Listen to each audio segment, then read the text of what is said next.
এই রকম juicy tandoori chicken যদি বাড়িতে বানিয়ে নেওয়া যায় তাহলে কিন্তু মন্দ হয় না, তাই না? তাহলে চলো তোমাদের সাথে তেমনই একটা রেসিপি শেয়ার করি যেটা খুব ইজিলি বাড়িতে বানিয়ে নেওয়া যাবে আর রেস্টুরেন্ট থেকেও বেশি সুস্বাদু হবে আর হেলদি তো অবভিয়াসলি হবে।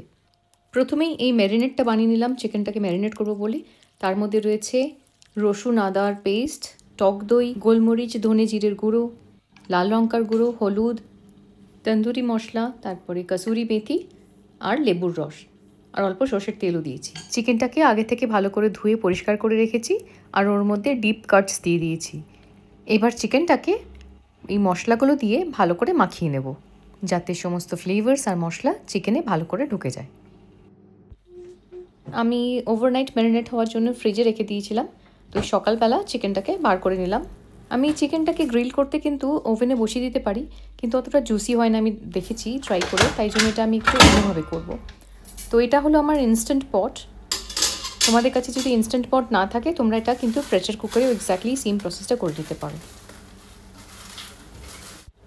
তো আমি ইনস্ট্যান্ট পটে ধরো হাফ কাপেরও একদম কম জল দিলাম। জল দিয়ে এরপরে যে ম্যারিনেটেড চিকেনটা সেটাকে না একটা স্ট্যান্ড ভেতরে দেখো দিয়েছি, স্ট্যান্ডের ওপরে চিকেনটাকে প্লেস করে দেব।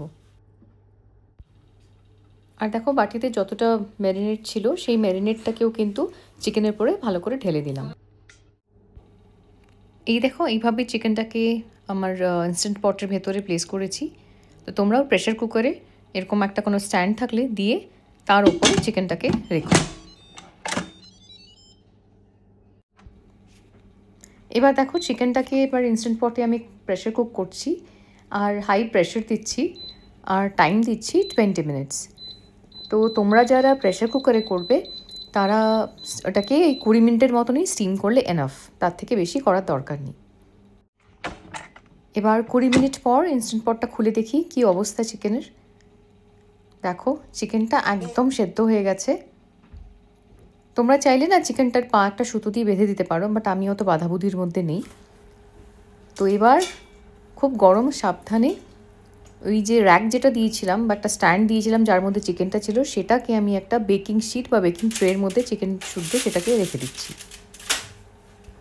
চিকেন কিন্তু একদম সেদ্ধ হয়ে গেছে, ওটা রান্না করার কিছু নেই, পুরোপুরি ভালোভাবে রান্না হয়ে গেছে। কিন্তু তন্দুরি করলে যে একটা চার্ড বা পোড়া পোড়া ভাব সেটা তো এখনও আসেনি, তার জন্য এবার এটাকে আমি একটু ওভেনে দেবো।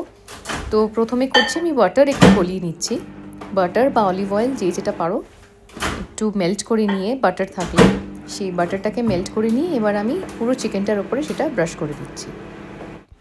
এই সেকেন্ড স্টেপটা যে তোমাদেরকে ওভেনেই করতে হবে তার কোনো মানে নেই। আমার